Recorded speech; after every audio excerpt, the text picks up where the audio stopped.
Let's talk about hair, baby. Let's talk about you and bleach. You know, this might be why I'm still single. Hello everyone, my name's Alex and today I'm going to talk to you about hair. Hair is obviously something very, very important to me because my hair is awesome. Now, as you can probably guess, this isn't my natural hair color. I am a natural brunette, although I was born a blonde, but around 6th grade I pulled on full-on Rapunzel, in which I got a pixie cut. And my hair is no longer naturally blonde, it has been naturally brown ever since. So I bleach my hair, and I do it myself.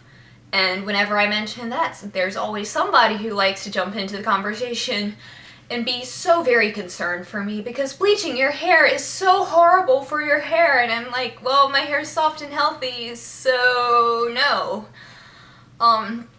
Because they're probably not actually concerned, they just want to complain about you doing something different with your hair.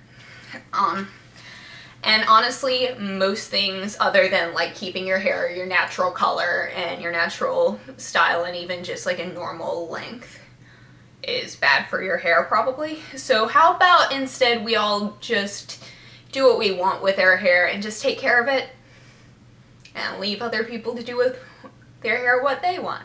And I will also say that my hair is extremely thick and it can withstand a lot more than a lot of other people's hairs, but I still feel as though if you do it right and take care of it, it probably won't actually be too terribly bad. Like my hairdresser, she says that I'm one of the few people that she would actually trust to like bleach my own hair, but again, that's because I have experience. I've been bleaching my hair for 2 years, and before that I like did hair color at home for like 5. Like I haven't seen my natural hair color since I was in like 7th grade. But hair dye is fun, hair bleach is fun. Doing weird things with your hair and your body is really fun. So I am going to give you some tips on how to, like, if you decide to bleach your own hair or get it done, this is what you should do and this is how you should take care of it. So if it's going to be your first time bleaching your hair, don't do it yourself. If you don't have any sort of experience with hair color at all, go to a salon to get it done. Or if you have a little bit of experience and you just need to be taught how to do it like I did, get a friend or somebody you know who's just very, very good with hair. That's what I did. I got my friend Haley, who she has had her hair 1.5 million different colors, so I trusted her to know like what bleach is good, what bleach is not good. We got the splat stuff in a box from Walmart, which is really good. I can't use it anymore because my scalp, I think, might be a little bit allergic to it. But that's also because it's a 30 vol bleach, so it's a bit more intense, and I've started getting down to the 20 vol, so it's not quite as damaging to your hair. But get somebody who knows what they're doing to do it for the first time at the very least. And next, if you do it yourself, first of all, you should research, which probably if you're watching this video, you're well on your way as far as research goes, so good job, keep it up. And also, like I said before, you should have experience with doing your own hair color, because like hair color and hair bleach are different, but at least you know that you're good at like getting everything covered and knowing when to wash it out, when to not. Also, you should follow the instructions exactly on the package of whatever bleach you get. I would say at most you should, I'm saying this very, very, very hesitantly because this is what I do, but I know, like I said, my hair can withstand a lot more than a lot of other people's. At most you could leave it on for maybe 5 minutes longer than the package recommends, and even I try not to do that, but like with me, if my hair doesn't get quite as light as I'd like it to be, I can leave it on, but I don't know. You know your own hair. If your hair can withstand a lot, then do that. If you're scared your hair is gonna break, don't do it. Also, don't wash your hair the night before. Like that's what it says on box colors too. Like not just bleach, but like I know with colors it helps everything to like stick into your hair. Like, you know how it's easier to style your hair on second day hair? The same goes for like hair color and hair bleach. It helps all the pigments really penetrate your hair, and also you don't have to worry about washing it, because when you're rinsing out your hair, you're probably gonna have to use like a shampoo to get it out. So you're gonna be washing your hair at some point during the process anyway. Also, I would recommend getting it, you probably shouldn't go to the drugstore to get it. I mean, you can, but it's better to go to like a place like Sally Beauty Supply, because not only like do they actually have experts there who can tell you whether or not like 30 vol would be too much, or maybe you should just do like a 20 vol, or what bleach powder they recommend. But it's also, I've discovered, like overall it's cheaper. Like you just have to buy a packet of bleach, a cream developer, and then like something to condition your hair with afterwards. And overall that's a lot more economical than just buying, you know, like what could be like about $10 to $12 if you go to Sally Beauty Supply. I usually only spend like $8, which, I mean, it's not that much, but it's helpful. And also like a bottle of cream developer, at least the stuff that I get, can last more than one like mixture of bleach. Like you would only have to use like half a bottle and mix it in with the bleach and put it in your hair. Also never ever use more than 30 vol bleach. Well, 30 vol is the developer, and it's basically how intense the bleach is going to go into in your hair with what you mix it with. I used to do 30 vol bleach every time I bleached my hair, just because usually a lot of times when I was going to bleach my hair, I would usually like be coming back from a color that I wanted to get out of my hair, or basically it was just what was available to me. For a little while, me and my friend Virginia, we used to get like one of the splat things, which I know I'm allergic to it, but I would just keep it off of my scalp.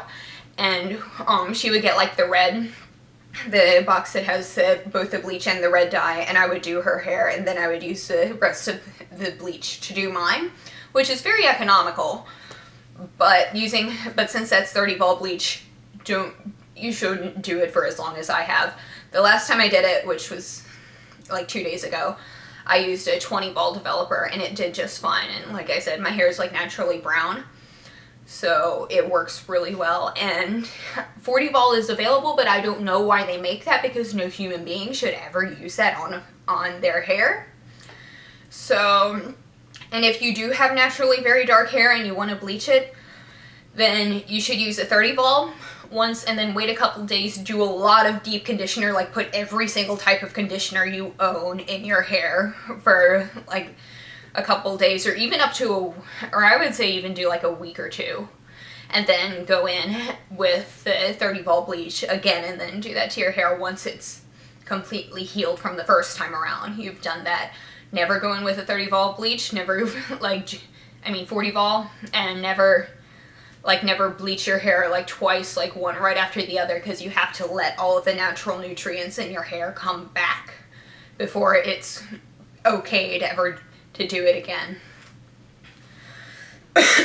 Also, a lot of people have a tendency to stop in the middle of doing their hair, of bleaching their hair for the first time.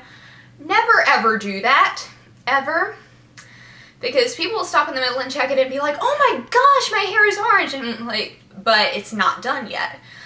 Your hair has to go through that process of changing color. Like, it's not automatically going to go from like a dark brown to this. It takes time.